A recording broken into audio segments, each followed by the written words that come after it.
6ベルが鳴って講師は教室から出て行った。三四郎は陰気のついたペンを振ってノートを伏せようとした。すると隣にいた与次郎が声をかけた。おい、ちょっと貸せ。書き落としたところがある。与次郎は三四郎のノートを引き寄せて上から覗き込んだ。ストレイシープという字がむやみに書いてある。なんだこれは。講義を筆記するのが嫌になったからいたずらを書いていた。そう不勉強ではいかん。カントの超絶唯心論がバークレーの超絶実在論にどうだとか言ったな。どうだとか言った。聞いていなかったのか？いや。まるでストレイシープだ。仕方がない。与次郎は自分のノートを抱えて立ち上がった。机の前を離れながら三四郎に、おい、ちょっと来い。と言う。三四郎は与次郎について教室を出た。はしご段を降りて玄関前の草原へ来た。大きな桜がある。二人はその下に座った。ここは夏の初めになると馬肥やしが一面に生える。与次郎が入学願書を持ってジムへ来た時に、この桜の下に二人の学生が寝転んでいた。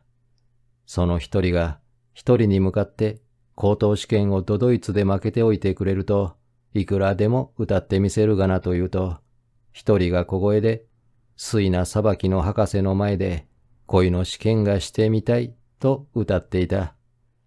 その時から与次郎はこの桜の木の下が好きになって、何かことがあると三四郎をここへ引っ張り出す。三四郎はその歴史を与次郎から聞いたときに、なるほど、与次郎は俗用でピッチイズラブを訳すはずだと思った。今日はしかし、与次郎がことのほか真面目である。草の上にあぐらをかくや否や、懐中から文芸辞表という雑誌を出して、開けたままの1ページを盛んに三四郎の方へ向けた。どうだという。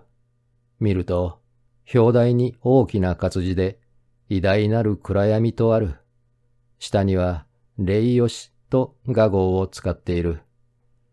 偉大なる暗闇とは、与次郎がいつでも広田先生を評する言葉で、三四郎も二三度聞かされたものである。しかし、礼よしは全く知らんなである。どうだと言われたときに、三四郎は返事をする前提として、ひとまず与次郎の顔を見た。すると与次郎は何にも言わずに、その扁平な顔を前へ出して、右の人差し指の先で自分の鼻の頭を押さえてじっとしている。向こうに立っていた一人の学生が、この様子を見てニヤニヤ笑い出した。それに気がついた与次郎は、ようやく指を鼻から離した。俺が書いたんだ。という。三四郎は、なるほどそうかと悟った。僕らが菊細工を見に行くとき書いていたのは、これか。いや、ありゃたった2、3日前じゃないか。そう早く活版になってたまるものか。あれは来月出る。これはずっと前に書いたものだ。何を書いたものか、表題でわかるだろう。広田先生のことか？うん。こうして世論を喚起しておいてね。そうして先生が大学へ入れる下地を作る。その雑誌はそんなに勢力のある雑誌か？三四郎は雑誌の名前さえ知らなかった。いや、無勢力だから実は困る。と与次郎は答えた。三四郎は笑わざるを得なかった。何部ぐらい売れるのか？与次郎は南部売れるとも言わない。まあいいさ、かかんよりはましだ。と弁解している。だんだん聞いてみると、与次郎は従来からこの雑誌に関係があって、暇さえあればほとんど迷子筆を取っているが、その代わり画名も迷子を変えるから、二三の同人のほか誰も知らないんだという。なるほどそうだろう。三四郎は今初めて与次郎と分団との交渉を聞いたくらいのものである。しかし、与次郎が何のためにいたずらに等しい匿名を用いて、彼のいわゆる大論文を密かに公にしつつあるか、そこが三四郎にはわからなかった。幾分か小遣い取りのつもりでやっている仕事かと無遠慮に尋ねたとき、与次郎は目を丸くした。君は九州の田舎から出たばかりだから、中央分団の趨勢を知らないために、そんなのんきなことを言うんだろう。今の思想界の中心にいて、その動揺の激しいありさまを目撃しながら、考えのある者が知らん顔をしていられるものか。実際今日の文献は、全く我々青年の手にあるんだから、一言でも半句でも進んで言えるだけ言わなけりゃ損じゃないか。分断は急転直下の勢いで目覚ましい革命を受けている。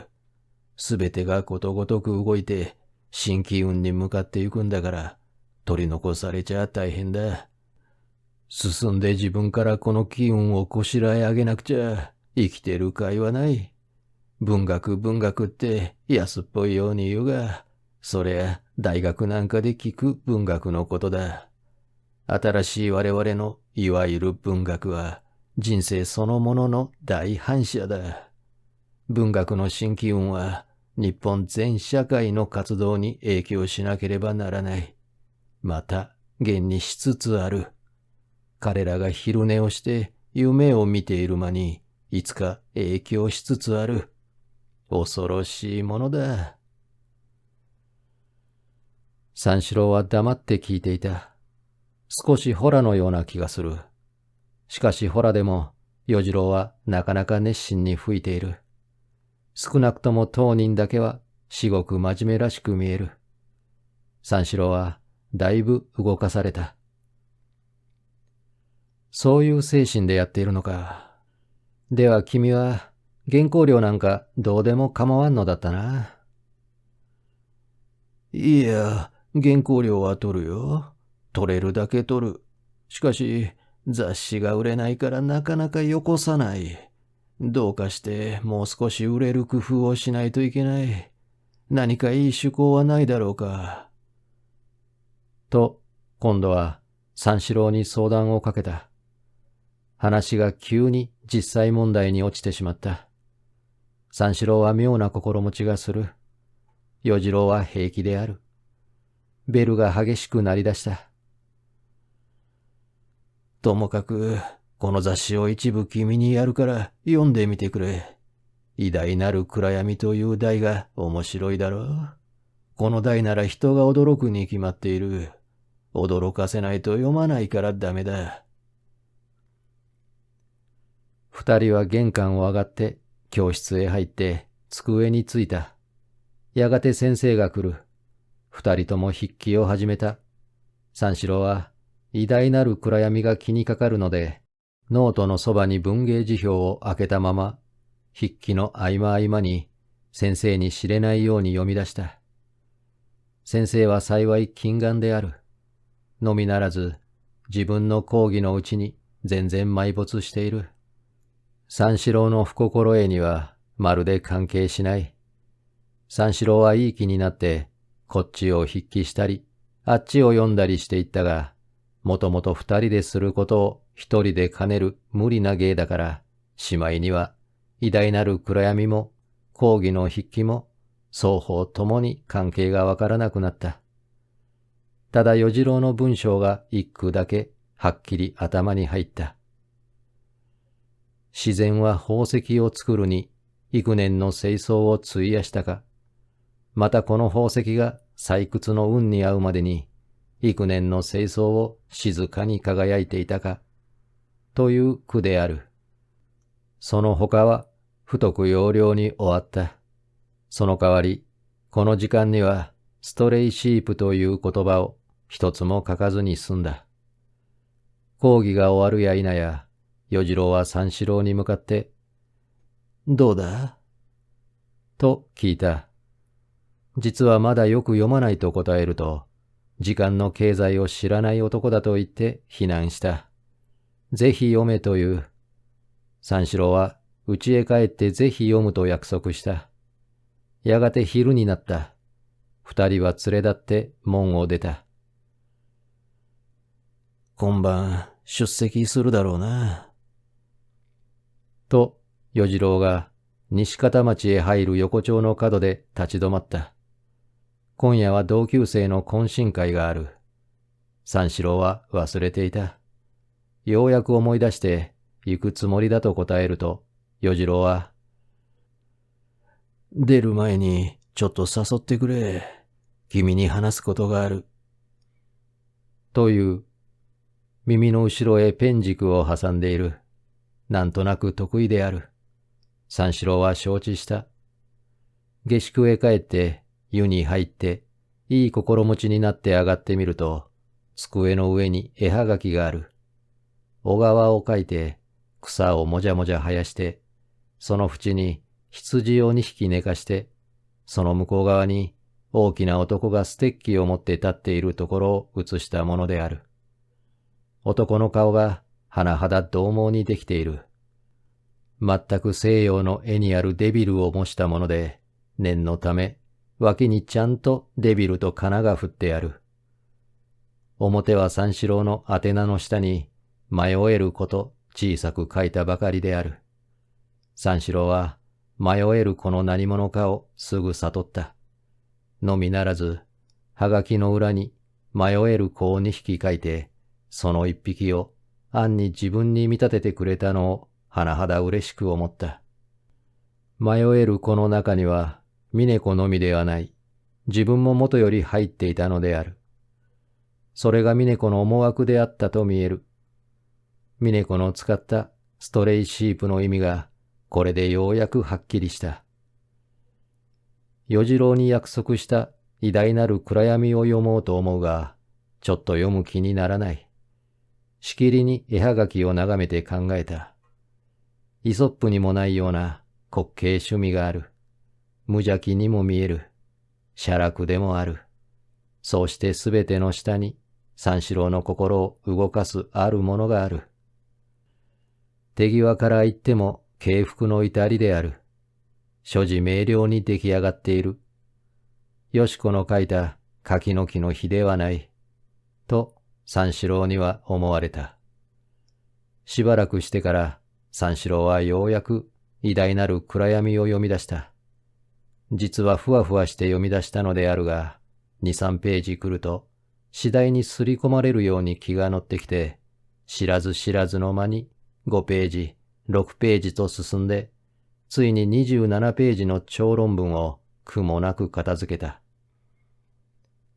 最後の一句を読了したとき、初めてこれでしまいだなと気がついた。目を雑誌から離して、ああ、読んだな、と思った。しかし次の瞬間に、何を読んだかと考えてみると、何にもない。おかしいくらい何にもない。ただ大いに、かつ盛んに読んだ気がする。三四郎は、与次郎の技量に感服した。論文は現今の文学者の攻撃に始まって、広田先生の賛辞に終わっている。ことに文学文化の西洋人を手痛く罵倒している。早く適当の日本人を招聘して、大学相当の講義を開かなくっては、学問の最高府たる大学も、昔の寺子屋同然のありさまになって、レンガ石のミイラと選ぶところがないようになる。もっとも人がなければ仕方がないが、ここに広田先生がある。先生は10年一日のごとく、高等学校に教鞭をとって、半休と無名に甘んじている。しかし神聖の学者である。学会の新機運に貢献して、日本の活社会と交渉のある教授を担任すべき人物である。先日詰めるとこれだけであるが、そのこれだけが非常にもっともらしい興奮と散乱たる稽古とによって前後27ページに延長している。その中には、ハゲを自慢する者は老人に限るとか、ヴィーナスは波から生まれたが、活眼の死は大学から生まれないとか、博士を学会の名産と心得るのは、クラゲを田子の浦の名産と考えるようなものだとか、いろいろ面白い句がたくさんある。しかしそれより他に何にもない。ことに妙なのは、広田先生を偉大なる暗闇に例えたついでに、他の学者をマルアンドンに比較して、たかだか頬二尺ぐらいのところをぼんやり照らすに過ぎないなどと、自分が広田から言われた通りを書いている。そうして、マルアンドンだの、ガン首などは、すべて旧時代の遺物で、我々青年には全く無用であると、この間の通り、わざわざ断ってやる。よく考えてみると、与次郎の論文には活気がある。いかにも自分一人で新日本を代表しているようであるから、読んでいるうちはついその気になる。けれども全く実がない。根拠地のない戦争のようなものである。のみならず、悪く解釈すると、政略的の意味もあるかもしれない書き方である。田舎者の三四郎には、てっきりそこと気取ることはできなかったが、ただ読んだ後で自分の心を探ってみて、どこかに不満足があるように覚えた。また、峰子の絵はがきを取って、二匹の羊と例のデビルを眺め出した。するとこっちの方は万事が快感である。この快感につれて、前の不満足はますます著しくなった。それで論文のことはそれぎり考えなくなった。峰子に返事をやろうと思う。不幸にして絵が描けない。文章にしようと思う。文章なら、この絵はがきに匹敵する文句でなくってはいけない。それは容易に思いつけない。ぐずぐずしているうちに4時過ぎになった。袴をつけて、与次郎を誘いに西方町へ行く。勝手口から入ると、茶の間に広田先生が小さな食卓を控えて晩飯を食っていた。そばに与次郎がかしこまってお給仕をしている。先生、どうですかと聞いている。先生は何か硬いものを頬張ったらしい。食卓の上を見ると、たもと時計ほどな大きさの赤くって黒くって焦げたものが遠ばかり皿の中に並んでいる。三四郎は座についた。礼をする。先生は口をもがもがさせる。おい、君も一つ食ってみろ。と、与次郎が箸で皿のものをつまんで出した。手のひらへ乗せてみると、バカ貝のむき身の干したのをつけ焼きにしたのである。妙なものを食うなぁ。と聞くと、妙なものってうまいぜ。食ってみろ。これはね、僕がわざわざ先生に土産に買ってきたんだ。先生はまだこれを食ったことがないとおっしゃる。どこから？日本橋から。三四郎はおかしくなった。こういうところになると、さっきの論文の調子とは少し違う。先生、どうです？硬いね。硬いけれどもうまいでしょ？よく噛まなくっちゃいけません。噛むと味が出る。味が出るまで噛んでいちゃ歯が疲れてしまう。なんでこんな古風なものを買ってきたものかな。いけませんか？これことによると先生にはダメかもしれない。里見の峰子さんならいいだろう。なぜと三四郎が聞いた。ああ、落ち着いていりゃ、味の出るまできっと噛んでるに違いない。あの女は落ち着いていて乱暴だ。と、広田が言った。ええ、乱暴です。イブセンの女のようなところがある。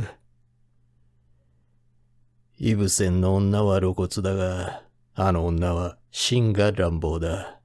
もっとも乱暴と言っても、普通の乱暴とは意味が違うが、野々宮の妹の方がちょっと見ると乱暴のようで、やっぱり女らしい。妙なものだね。里見のは乱暴の内向ですか？三四郎は黙って二人の批評を聞いていた。どっちの批評も腑に落ちない。乱暴という言葉がどうして峰子の上に使えるか、それからが第一不思議であった。与次郎はやがて袴を履いて改まって出てきて、ちょっと行ってまいります。という。先生は黙って茶を飲んでいる。二人は表へ出た。表はもう暗い。門を離れて二三軒来ると、三四郎はすぐ話しかけた。先生は、里見のお嬢さんを乱暴だと言ったね。先生は勝手なことを言う人だから、時と場合によると何でも言う。第一、先生が女を評するのが滑稽だ。先生の女における知識はおそらくゼロだろう。ラブをしたことがない者に女がわかるものか。先生はそれでいいとして、君は先生の説に賛成したじゃないか。乱暴だと言った。なぜ？どういうところを乱暴というのか？どういうところもこういうところもありゃしない。現代の女性はみんな乱暴に決まっている。あの女ばかりじゃない。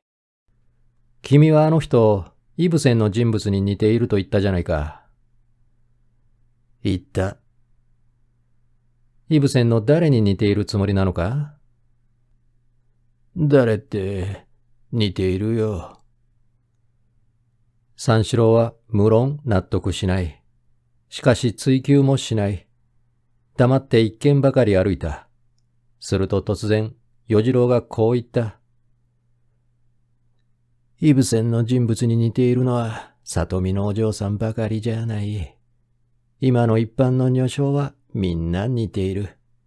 女性ばかりじゃない。いやしくも、新しい空気に触れた男は、みんなイブセンの人物に似たところがある。ただ男も女も、イブセンのように自由行動を取らないだけだ。腹の中では大抵かぶれている。僕はあんまりかぶれていない。いないと自ら欺いているのだ。どんな社会だって完結のない社会はあるまい。それはないだろう。ないとすれば、その中に生息している動物はどっかに不足を感じるわけだ。イブセンの人物は現代社会制度の完結を最も明らかに感じたものだ。我々もおいおいああなってくる。君はそう思うか？僕ばかりじゃない。愚眼の死はみんなそう思っている。君のうちの先生もそんな考えか？うちの先生はわからない。だって、さっき里見さんを評して、落ち着いていて乱暴だと言ったじゃないか。それを解釈してみると、周囲に調和していけるから、落ち着いていられるので、どっかに不足があるなら、そこの方が乱暴だという意味じゃないのか？なるほど。先生は偉いところがあるよ。ああいうところへ行くと、やっぱり偉い。と、与次郎は急に広田先生を褒め出した。三四郎は、峰子の性格について、もう少し議論の方を進めたかったのだが、与次郎のこの一言で、全くはぐらかされてしまった。すると与次郎が言った。実は今日、君に用があると言ったのはね。それより前に、君、あの偉大なる暗闇を読んだか？あれを読んでおかないと、僕の用事が頭に入りにくい。今日あれから家へ帰って読んだ。どうだ？先生は何と言った？先生は読むものかね。まるで知りゃしない。そうさな。面白いことは面白いが、なんだか腹の足しにならないビールを飲んだようだね。それでたくさんだ。読んで景気がつきさえすればいい。だから匿名にしてやる。どうせ今は準備時代だ。こうしておいて、ちょうどいい自分に本名を名乗って出る。それはそれとして、さっきの用事を話しておこう。与次郎の用事というのはこうである。今夜の会で自分たちの課の不審のことをしきりに概談するから、三四郎も一緒に概談しなくってはいけないんだそうだ。不審は事実であるから、他の者も概談するに決まっている。それから、大勢一緒に挽回策を講ずることとなる。何しろ適当な日本人を一人大学に入れるのが急務だと言い出す。みんなが賛成する。当然だから賛成するのは無論だ。次に誰がよかろうという相談に移る。その時、広田先生の名を持ち出す。その時、三四郎は与次郎に口を添えて、極力先生を称賛しろという話である。そうしないと、与次郎が広田の居候だということを知っている者が疑いを起こさないとも限らない。自分は現に触覚なんだから、どう思われても構わないが、万一煩いが広田先生に及ぶようではすまんことになる。もっとも、他に同志が3、4人はいるから大丈夫だが、一人でも味方は多い方が便利だから、三四郎もなるべく喋るにしくはないとの意見である。さて、いよいよ祝儀一決の暁は、総代を選んで学長のところへ行く。また総長のところへ行く。もっとも、今夜中にそこまでは運ばないかもしれない。また、運ぶ必要もない。その辺は臨機応変である。与次郎はすこぶる能弁である。惜しいことに、その能弁がつるつるしているので重みがない。あるところへ行くと冗談を真面目に講義しているかと疑われる。けれども、本来がたちのいい運動だから、三四郎も大体の上に置いて賛成の意を表した。ただ、その方法が少しく細工に落ちて面白くないと言った。その時与次郎は、往来の真ん中へ立ち止まった。二人はちょうど森川町の神社の鳥居の前にいる。細工に落ちるというが、僕のやることは自然の手順が狂わないように、あらかじめ尽力で装置するだけだ。自然に背いた没分業のことを企てるのとは立ちが違う。細工だって構わん。細工が悪いのではない。悪い細工が悪いのだ。三四郎はグーの音も出なかった。なんだか文句があるようだけれども、口へ出てこない。与次郎の言い草のうちで、自分がまだ考えていなかった部分だけがはっきり頭へ移っている。三四郎はむしろその方に感服した。それもそうだ。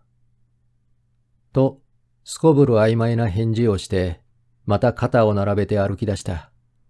正門を入ると、急に目の前が広くなる。大きな建物がところどころに黒く立っている。その屋根がはっきり尽きるところから明らかな空になる。星がおびただしく多い。美しい空だ。と三四郎が言った。与次郎も空を見ながら一軒ばかり歩いた。突然、おい、君。と三四郎を呼んだ。三四郎はまたさっきの話の続きかと思って、なんだ、と答えた。君、こういう空を見てどんな感じを起こす？与次郎に似合わぬことを言った。無限とか永久とかいう持ち合わせの答えはいくらでもあるが、そんなことを言うと与次郎に笑われると思って三四郎は黙っていた。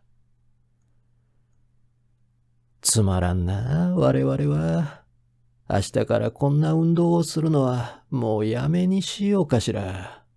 偉大なる暗闇を描いても何の役にも立ちそうにもない。なぜ急にそんなことを言い出したのか。この空を見るとそういう考えになる。君、女に惚れたことがあるか？三四郎は即答ができなかった。女は恐ろしいものだよ。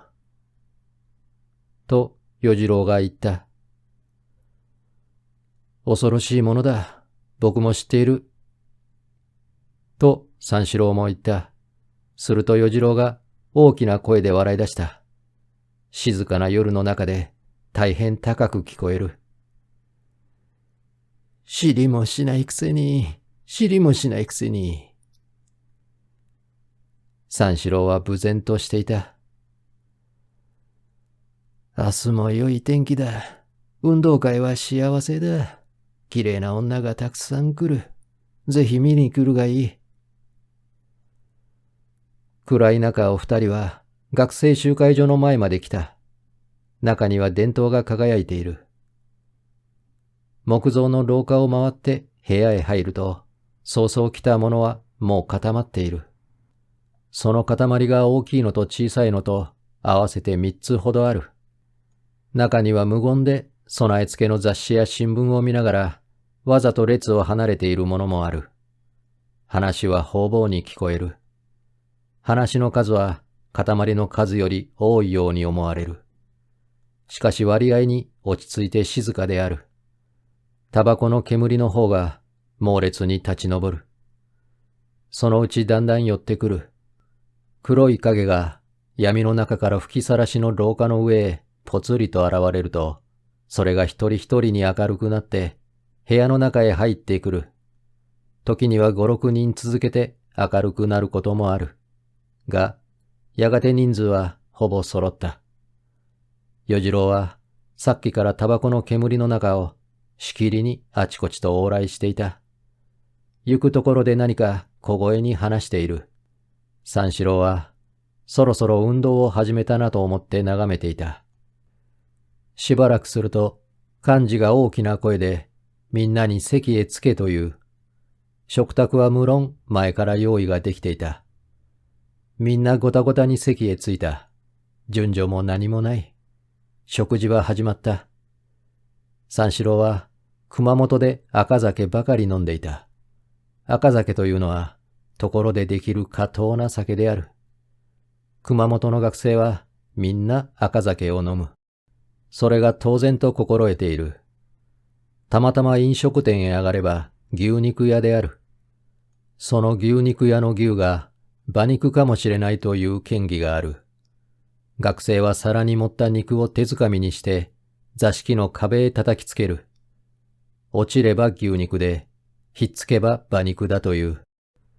まるでまじない見たようなことをしていた。その三四郎にとって、こういう紳士的な学生親睦会は珍しい。喜んでナイフとフォークを動かしていた。その間にはビールを盛んに飲んだ。学生集会所の料理はまずいですね。と三四郎に隣に座った男が話しかけた。この男は頭を坊主に刈って、金縁の眼鏡をかけたおとなしい学生であった。そうですな。と、三四郎は生返事をした。相手が与次郎なら、僕のような田舎者には非常にうまい、と正直なところを言うはずであったが、その正直がかえって皮肉に聞こえると悪いと思ってやめにした。するとその男が、君はどこの高等学校ですかと聞き出した。熊本です。熊本ですか。熊本には僕のいとこもいたが、ずいぶんひどいところだそうですね。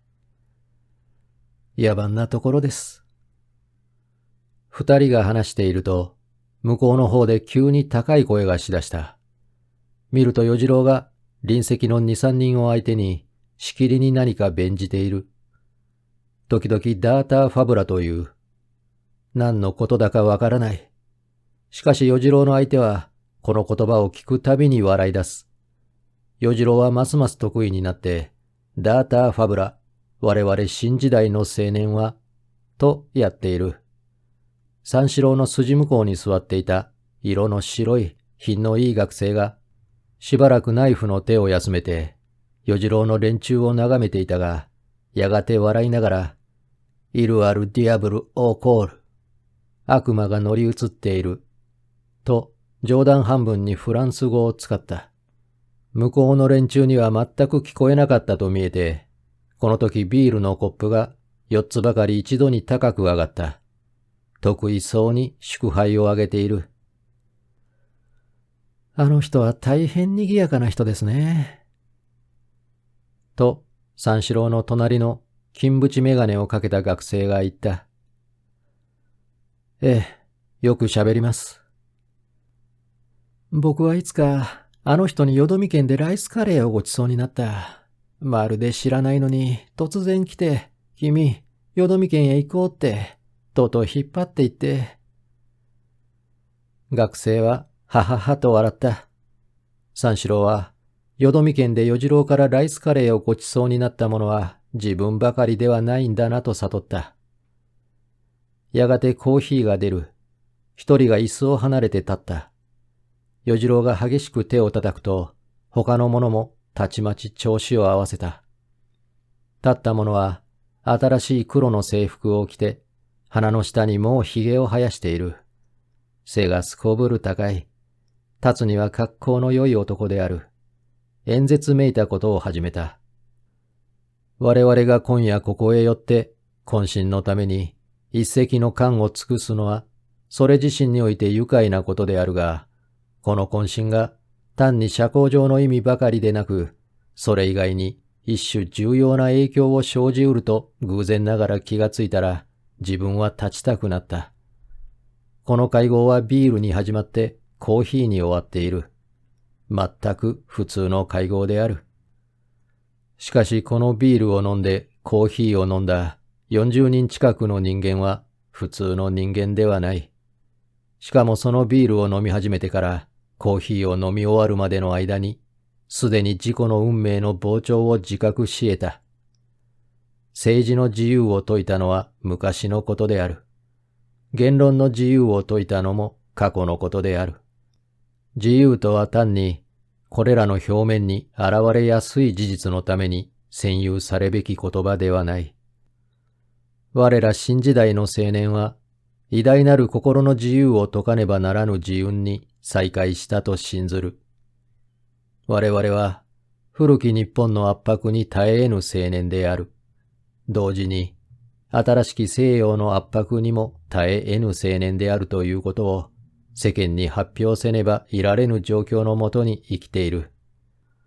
新しき西洋の圧迫は、社会の上においても、文芸の上においても、我ら新時代の青年にとっては、古き日本の圧迫と同じく苦痛である。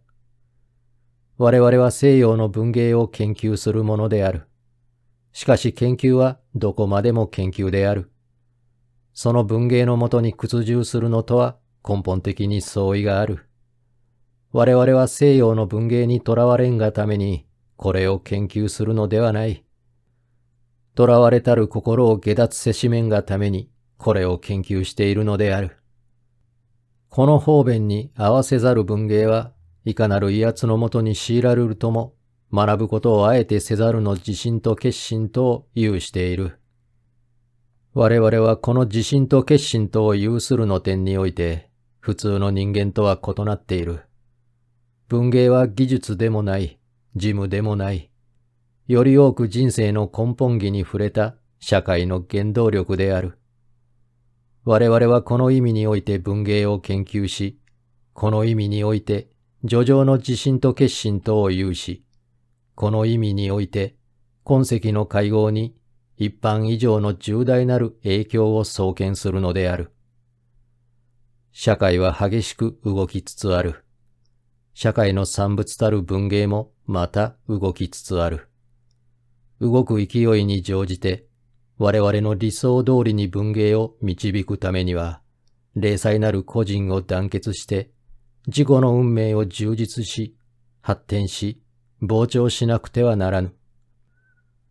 今世のビールとコーヒーは、かかる隠れたる目的を一歩前に進めた点において、普通のビールとコーヒーよりも100倍以上の値ある尊きビールとコーヒーである。演説の意味はざっとこんなものである。演説が済んだとき、席にあった学生はことごとく喝采した。三四郎は最も熱心なる喝采者の一人であった。すると、与次郎が突然立った。ダータ・ファブラ、シェイクスピアの使った字数が何万字だの、イブセンの白髪の数が何千本だのと言ったって仕方がない。もっともそんな馬鹿げた講義を聞いたって、囚われる気遣いはないから大丈夫だが、大学に気の毒でいけない。どうしても新時代の青年を満足させるような人間を引っ張ってこなくちゃ。西洋人じゃダメだ。第一幅が利かない。万道はまたことごとく喝采した。そうして、ことごとく笑った。与次郎の隣にいた者が、ダータ・ファブラのために祝杯をあげよう。と言い出した。さっき演説をした学生がすぐに賛成した。あいにくビールが皆空である。よろしいと言って、与次郎はすぐ台所の方へかけていった。九死が酒を持って出る。祝杯をあげるや否や。もう一つ、今度は偉大なる暗闇のために。と言ったものがある。与次郎の周囲にいた者は声を合わして、あははと笑った。与次郎は頭をかいている。3階の時刻が来て、若い男が皆暗い夜の中に散ったときに、三四郎が与次郎に聞いた。ダーター・ファブラとは何のことだ？ギリシャ語だ。与次郎はそれより他に答えなかった。三四郎もそれより他に聞かなかった。二人は美しい空をいただいて家に帰った。明くる日は予想のごとく好天気である。今年は例年より気候がずっと緩んでいる。ことさら今日は暖かい。三四郎は朝のうち湯に行った。暇人の少ない世の中だから、午前はすこぶる空いている。三四郎は板の間にかけてある三越呉服店の看板を見た。きれいな女が描いてある。その女の顔がどこか峰子に似ている。よく見ると目つきが違っている。歯並びがわからない。峰子の顔で最も三四郎を驚かしたものは目つきと歯並びである。与次郎の説によると、あの女はそっぱの君だから、ああ四十歯が出るんだそうだが、三四郎は決してそうは思えない。三四郎は湯に浸かってこんなことを考えていたので、体の方はあまり洗わずに出た。昨べから急に新時代の青年という自覚が強くなったけれども、強いのは自覚だけで、体の方は元のままである。休みになると、他のものよりずっと楽にしている。今日は昼から大学の陸上運動会を見に行く気である。三四郎は元来、あまり運動好きではない。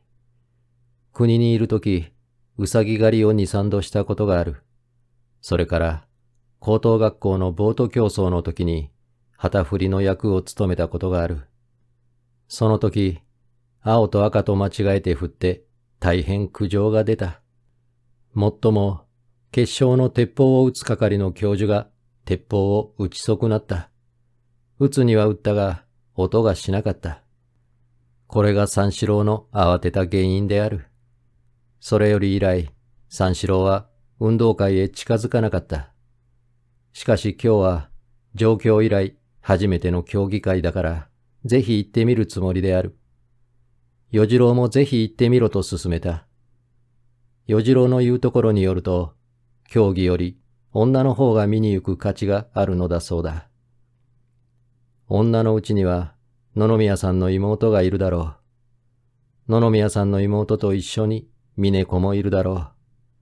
そこへ行って、こんにちはとかなんとか挨拶をしてみたい。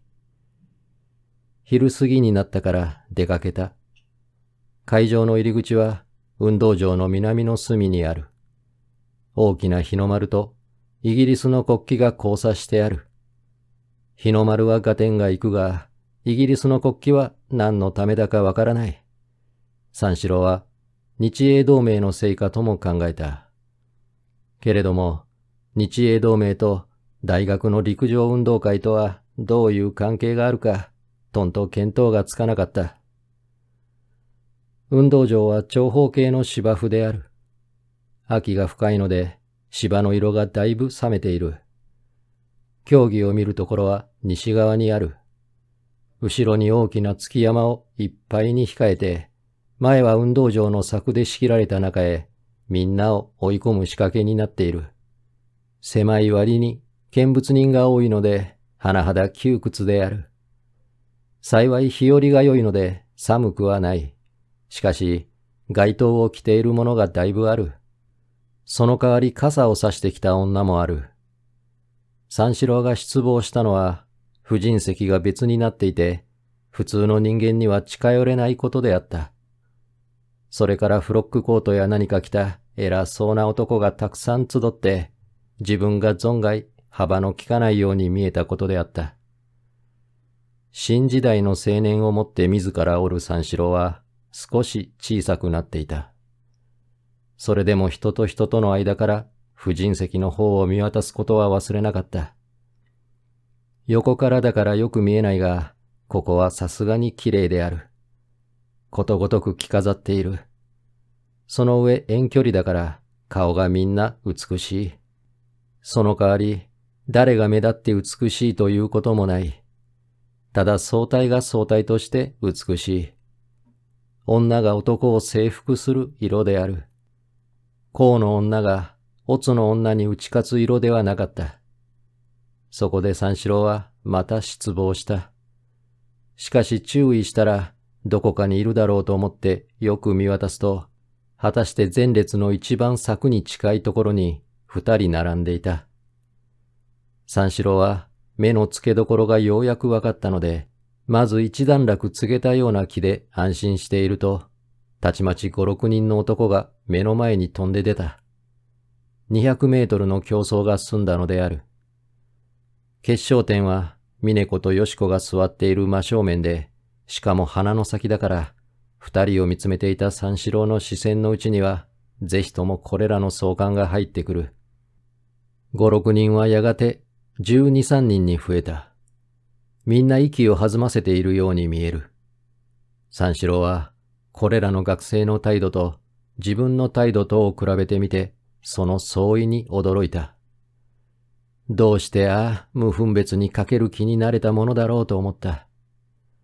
しかし、婦人たちはことごとく熱心に見ている。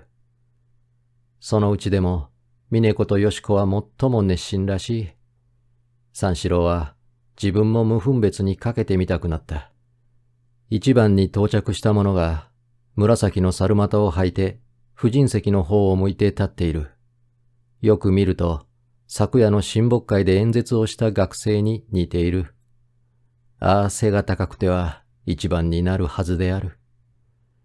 計測係が黒板に25秒74と書いた。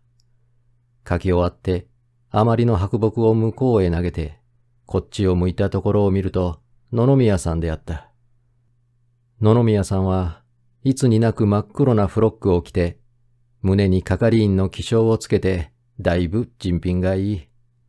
ハンケチを出して、洋服の袖を2、3度はたいたが、やがて黒板を離れて、芝生の上を横切ってきた。ちょうど峰子とよし子の座っている真ん中のところへ出た。低い柵の向こう側から首を婦人席の中へ伸ばして何か言っている。峰子は立った。野々宮さんのところまで歩いて行く。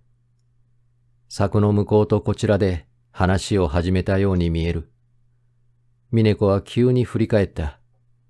嬉しそうな笑いに満ちた顔である。三四郎は遠くから一生懸命に二人を見守っていた。すると、よし子が立った。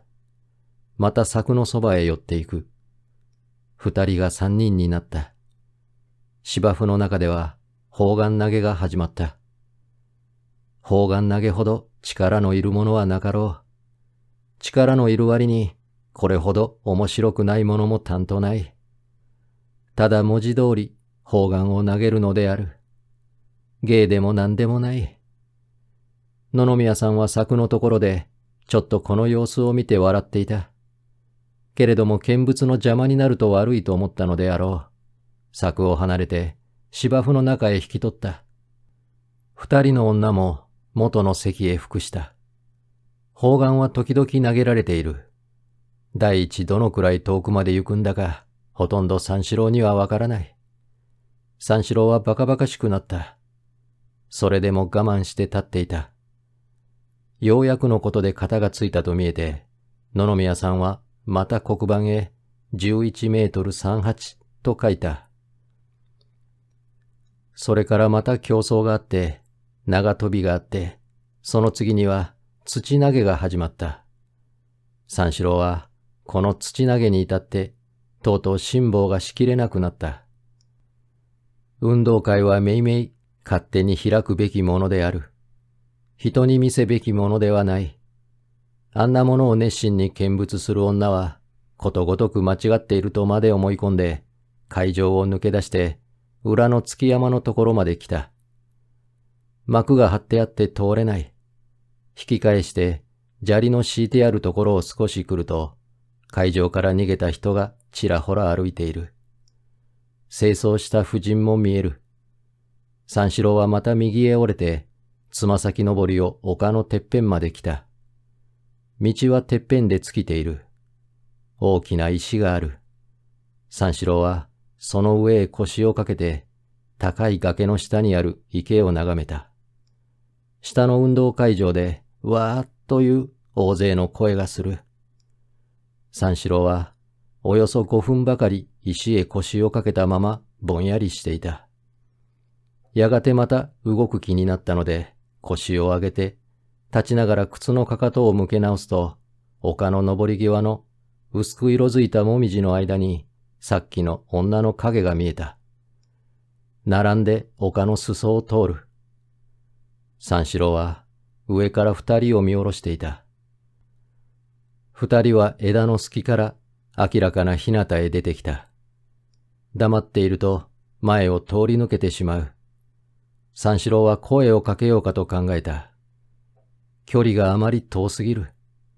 急いで二三歩芝の上を裾の方へ降りた。降り出すと、いい具合に女の一人がこっちを向いてくれた。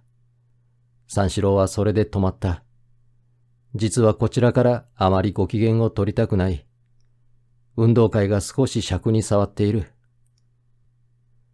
あんなところに。と、よし子が言い出した。驚いて笑っている。この女は、どんな陳腐なものを見ても、珍しそうな目つきをするように思われる。その代わり、いかな珍しいものに出会っても、やはり待ち受けていたような目つきで迎えるかと想像される。だからこの女に会うと、重苦しいところが少しもなくって、しかも落ち着いた感じが起こる。三四郎は立ったまま、これは全く、この大きな、常に濡れている黒い瞳のおかげだと考えた。峰子もとどまった。三四郎を見た。しかしその目は、この時に限って何者をも訴えていなかった。まるで高い木を眺めるような目であった。三四郎は心の内で、火の消えたランプを見る心持ちがした。元のところに立ちすくんでいる。峰子も動かない。なぜ競技をご覧にならないの？と、よしこが下から聞いた。今まで見ていたんですが、つまらないからやめてきたんです。よしこは峰子を顧みた。峰子はやはり顔色を動かさない。三四郎は、それより、あなた方こそなぜ出てきたんです？大変熱心に見ていたじゃありませんか。と、当てたような、当てないようなことを大きな声で言った。峰子はこの時初めて少し笑った。三四郎には、その笑いの意味がよくわからない。二歩ばかり女の方に近づいた。もう家へ帰るんですか？女は二人とも答えなかった。三四郎はまた二歩ばかり女の方へ近づいた。どこかへ行くんですか？ええ、ちょっと。と、峰子が小さな声で言う。よく聞こえない。三四郎は、とうとう女の前まで降りてきた。しかしどこへ行くとも追求もしないで立っている。会場の方で喝采の声が聞こえる。高飛びよ。と、よしこが言う。今度は何メートルになったでしょう。峰子は軽く笑ったばかりである。三四郎も黙っている。三四郎は高飛びに口を出すのを潔しとしないつもりである。すると峰子が聞いた。この上には何か面白いものがあって。この上には石があって崖があるばかりである。面白いものがありようはずがない。何にもないです。そう。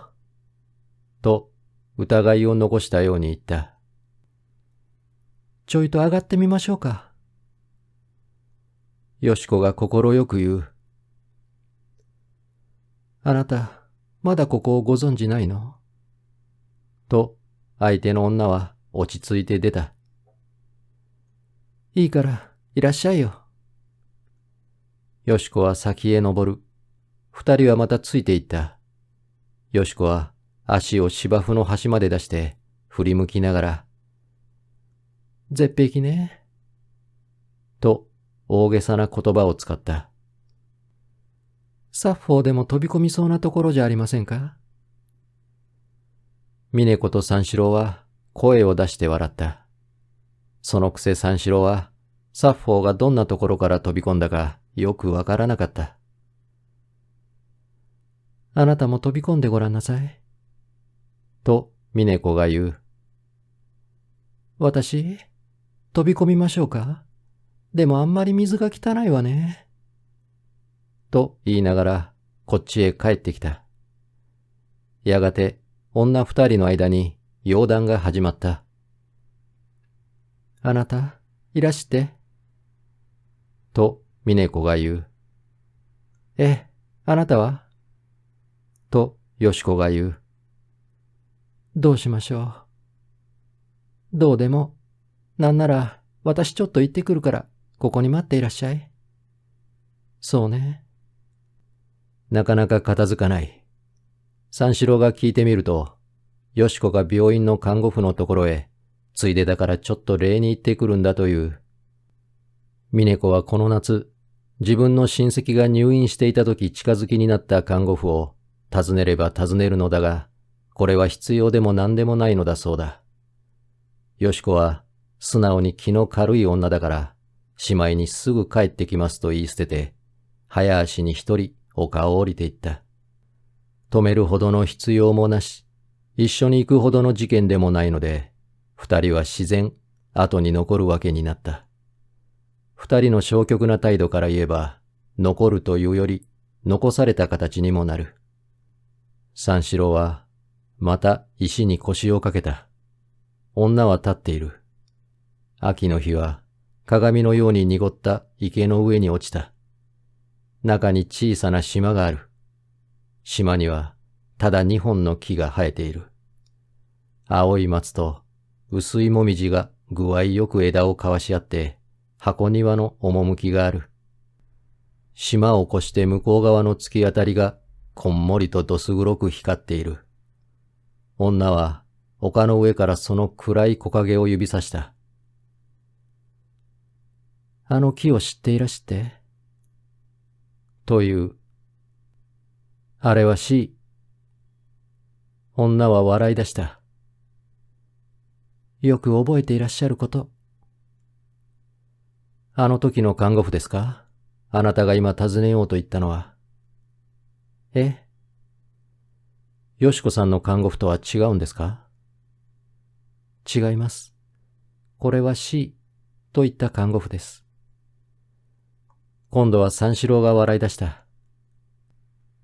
あそこですね。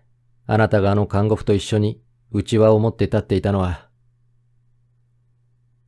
二人のいるところは高く池の中に突き出している。この丘とはまるで縁のない小山が一段低く右側を走っている。大きな松と御殿の一角と運動会の幕の一部となだらかな芝生が見える。暑い日でしたね。病院があんまり暑いものだからとうとうこらえきれないで出てきたの。あなたはまたなんであんなところにしゃがんでいらしたんです？暑いからです。あの日は初めて野々宮さんに会って、それからあそこへ来てぼんやりしていたんです。なんだか心細くなって。野々宮さんにお会いになってから心細くおなりになったの？いいえ、そういうわけじゃない。と言いかけて、峰子の顔を見たが、急に和刀を転じた。野々宮さんといえば、今日は大変働いていますね。珍しくフロックコートをお気になって、ずいぶんご迷惑でしょう。朝から晩までですから。だって、だいぶ得意のようじゃありませんか。誰が？野々宮さんが？あなたもずいぶんね。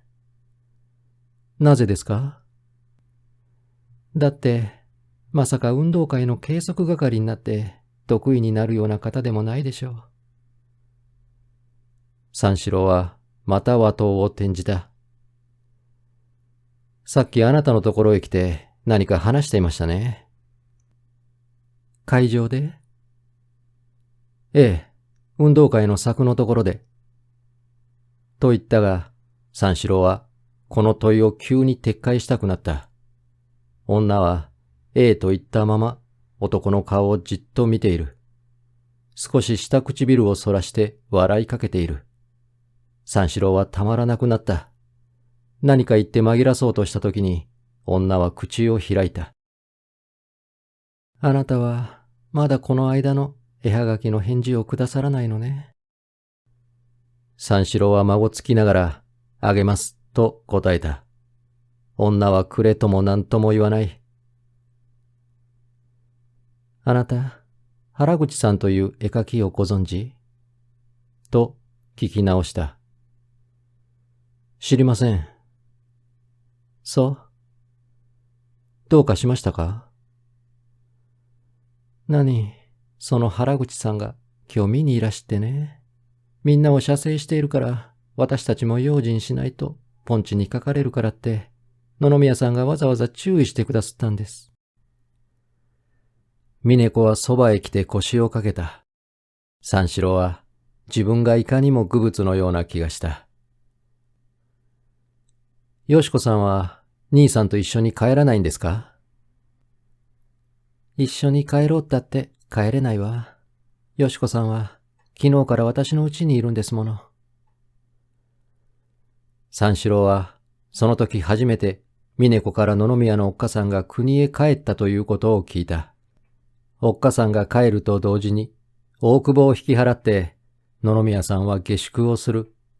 よし子は当分、峰子の家から学校へ通うことに相談が決まったんだそうである。三四郎は、むしろ野々宮さんの気楽なのに驚いた。そうたやすく下宿生活に戻るくらいなら、初めから家を持たない方がよかろう。第一、鍋、釜、手桶などという書体道具の始末はどうつけたろうと余計なことまで考えたが、口に出して言うほどのことでもないから別段の批評は加えなかった。その上、自分にとっては目前の迷惑を少し長距離へ引き移したような好都合にもなる。その代わり、よし子が峰子の家へ同居してしまった。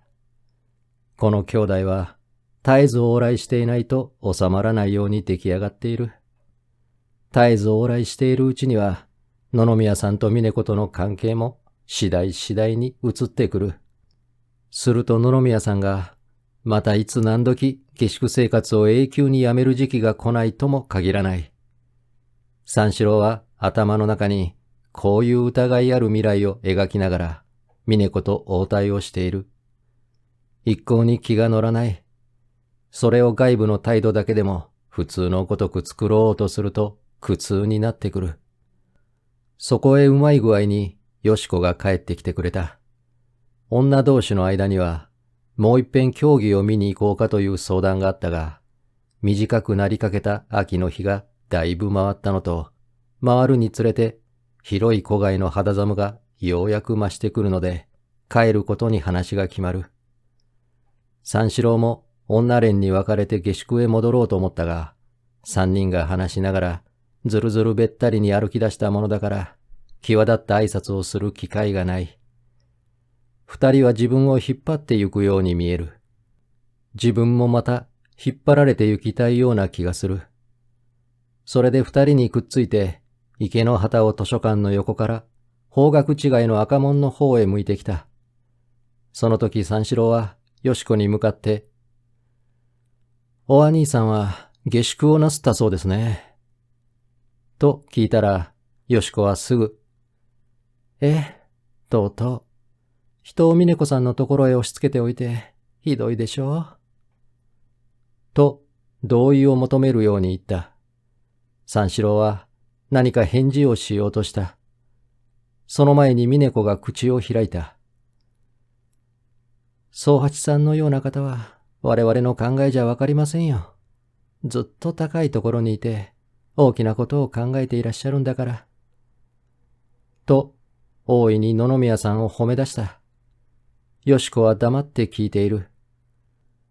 学問をする人がうるさい俗用を避けて、なるべく単純な生活に我慢するのは、みんな研究のためやむを得ないんだから仕方がない。野々宮のような外国にまで聞こえるほどの仕事をする人が、普通の学生同様な下宿に入っているのも筆境、野々宮が偉いからのことで、下宿が汚ければ汚いほど尊敬しなくってはならない。峰子の野々宮に対する賛辞の続きはざっとこうである。三四郎は赤門のところで二人に分かれた。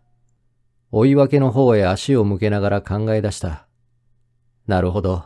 峰子の言った通りである。自分と野々宮を比較してみると、だいぶ段が違う。自分は田舎から出て大学へ入ったばかりである。